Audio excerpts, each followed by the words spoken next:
Hello and welcome to the SecurityOrb Show. My name is Caleb Charles. We are at www.securityorb.com.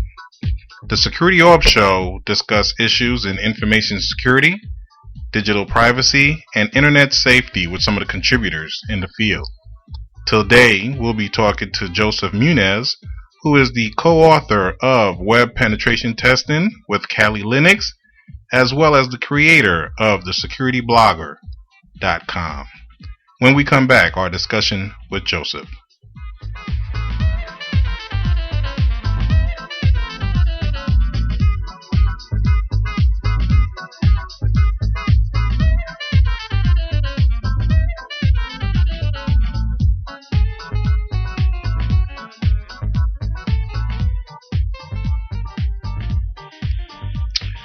And welcome back to the SecurityOrb Show. My name is Caleb Charles.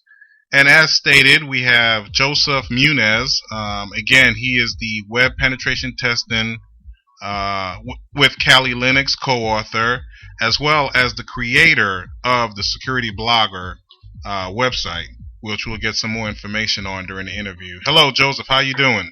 I'm doing well. What's going on?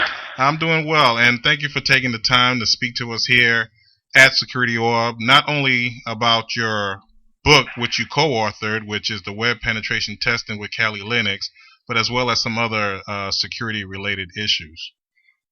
To start off with, in your own words and in your own point of view, could you please tell us a little bit more about your book and the focus of the book? Sure. So the book is, as it's titled, Web Penetration Testing with Kali Linux. The focus of the book is basically my friend and colleague Amar Alakani and myself. We've taken years of experience both from selling services to delivering penetration testing services to being customers ourselves and try to put that in a book.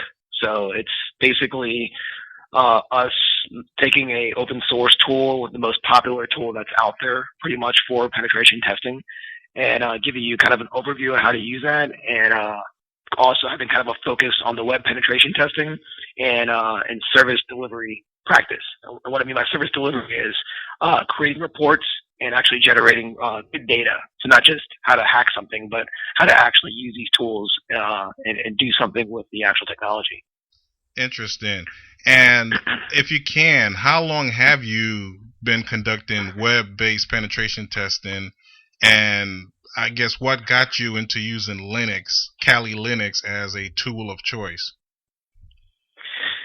Well, my background is I come from, I used to work many years at Northrop Grumman and then worked at a couple value-added reseller partners before I got to work for vendors such as right now I work for Cisco. And in a lot of cases, what we find in the industry is that as you provision and offer security solutions. So, hey, you've possibly been owned. This is why you need this product. In a lot of cases, you got to justify why you need that solution. So a lot of people, for security purposes, won't really do anything unless like they get owned or there's some real reason. Most customers believe that doing the bare minimum is the most important thing to do, and they don't really want to invest in security. They rather invest elsewhere. So I got into doing penetration testing and using services and using things like Kali Linux as a means to justify why security matters. So it's more important to show somebody, hey, you are vulnerable because of these things I have here in my hand right now. This is why you need this, rather than potentially speaking somebody with a ski mask somewhere in some other country may attack you, and in their mind they don't care, and they basically don't justify to invest in security. Interesting. And another key thing that came to mind is I know many individuals who are experts or very proficient in a particular technology in the InfoSec field. I guess, how did you come to decide to write a book, and how did the partnership with Packet Publishing come into play? Well, that's actually an interesting story. And also, I'll say apologies for my voice here. I'm getting over a cold. But basically, the story goes like this. Basically, my buddy Amar Alakani and I We used to work together at a company called Worldwide Technology. He still works there. I now again work at Cisco. But basically, we attended, I think it was like 2009 or 10, Black Hat, and saw the Robin Sage presentation, which is about social engineering, more or less. They took a fake dancer, gave her an IT background, and got confidential information from the military and federal government. So we thought that was cool, but we were like, can you actually do this in a penetration test? How far could you take social engineering and Facebook and LinkedIn? So we did our own research project and got authorized to do a penetration test and pretty much compromised the customer using Facebook and LinkedIn.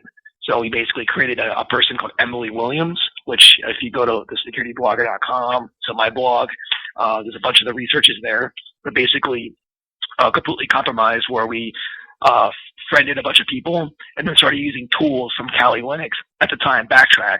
So we used things like Beef, for example, where we would post Christmas cards on Facebook, and basically our target friends would click the Christmas card, and we would basically do browser injection and be able to steal things like cookies and passwords and so forth, to be able to VPN and basically bypass typical security. So we did that. We basically then afterwards started publishing it at some conferences, got to speak at like RSA Europe, spoke at ISE Squared, so we spoke at a handful of conferences about it.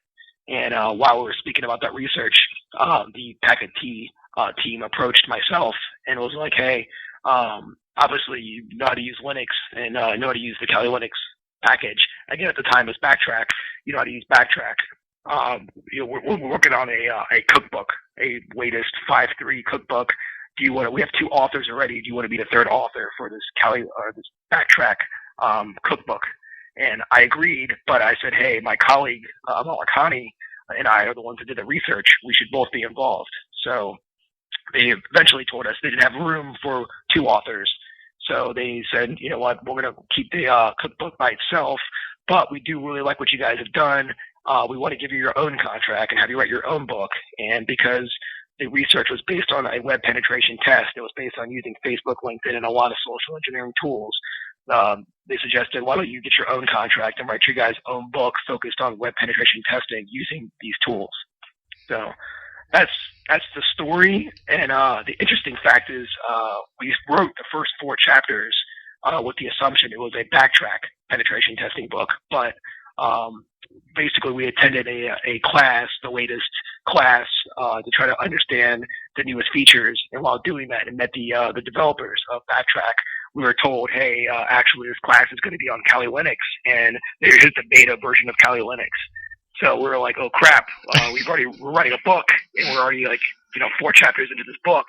So we had to go back and actually update a lot of the information in the first 4 chapters with Kali Linux, reinstall everything, retest a lot of the exploits for the first couple chapters, because at that time, we were writing for Backtrack, and then basically we released the book probably 2 months after the formal release of Kali Linux, because we got that update, luckily, by attending a class of those guys. Wow. So that's kind of the history of the book. Wow.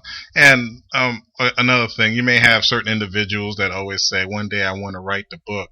Could you kind of write a book? Could you kind of talk to us about the process of writing a book? What did you like about it? Is it what you expected? And would you do it again? Okay, yeah. So,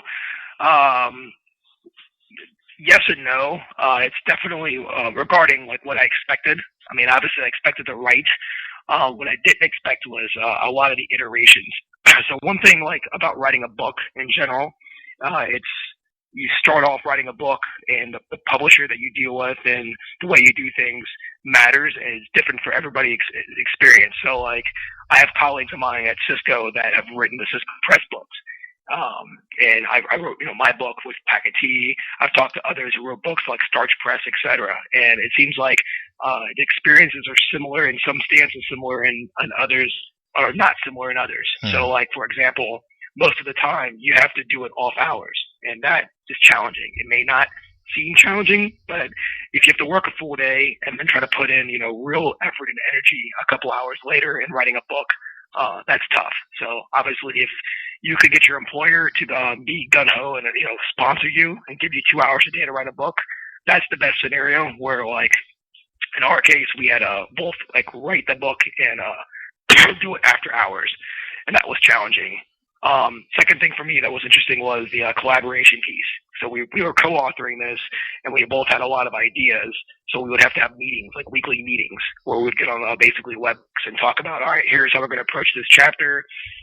You do these tests, I do these tests, and then on Friday, go back with the drafts of the parts of the chapter, and then do we like each other's work, and go back and forth there. So that was one unique experience between two authors rather than one author. We constantly had to collaborate and kick each other in the butt to keep doing our parts and everything. Last thing I'll mention is definitely the publishers are different. That sometimes with a publisher, they'll do a lot of work for you, and sometimes you got to do it yourself. And we were surprised, like Packet Tea, props to them. They're a good publisher. They definitely were nice enough to offer us the contract. But unlike some bigger publishers that some other people may deal with, we had to do some of the editing ourselves, some of the formatting. Like I would get an image of a screenshot, and they would say, "There's too much white space. Can you crop out the white space?" And some other publishers, they may just say, "Send us the draft. You write it on a napkin and scan it in. We don't care. Just send us the draft, and they'll do that for you." We had to do some of the publishing, some of the editing pieces that I find actually talking to even the Cisco Press friends of mine that sometimes you don't expect. You think of the writer, you're just going to write. There's actually other formatting, other things that you need to consider that will be time consuming. We probably wasted a good month on like the type of editing and time consuming and that kind of stuff of just doing like modifying images or formatting things, or the publisher was like, hey, you can't have an image and then another image. You need text between, so add something there. Those little things really eat up time. Interesting, very interesting. And I guess, is this something that you would do again, or do you plan to write another book anytime soon? Yeah. So, Mary and I actually are working on some new research, and we have a couple projects that we're looking at doing. We were hoping to take a year or two off before we do this again, but we've had a couple other publishers, a couple other things come up, and it's just kind of like we actually almost wrote another book for Packet on wireless stuff, literally like 6 months after it published. And I looked at him and I was like, "You're crazy! Like, we just killed ourselves for this year. Like, I don't want to do this again. Like, let's like actually chill out for a year or so." So we probably will do something else. Just most likely we're going to do things a little differently. Like, we're looking for a little more help on the editing side, and little few things that we've kind of learned from the first time around that we're looking to do a little differently the second time. So yeah, we expect it's 2014 now. We expect that probably by 2015 we'll be cracking away at another project soon. Right. And I guess ever since this book was completed and published, I guess, how have things changed for you? I mean, are you doing any type of book signings when you go to conferences? Has that increased your profile any? Actually I have done some, surprisingly. So, like ISE Squared, that was like the book was released that day that I spoke at that conference, and I was supposed to do a book signing, and they couldn't get me books in time, so I had to show up to the book signing, and I was like digitally saying, "Hey, I'll give you, a discount right now if you want to buy it. And sorry, I can't sign it, but here I'll do that." But that was like the first one was the day it published, and yeah, I've spoken at some conferences. I've done some signing. Really, the fun thing for me is I work at Cisco, and I've done a lot of these like big conference meetings, and I've been able to basically they'll say, "Hey, we gotta do a give out handout, or we gotta for this conference we're education class, we want to give away something." So it's fun to be able to recommend my own book.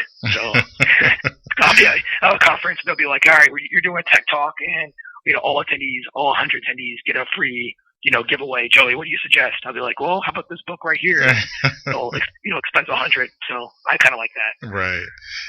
And you were talking about the screenshots. That's one of the things that I really enjoyed about the book. The screenshots were very detailed. The examples were very detailed. I guess, and what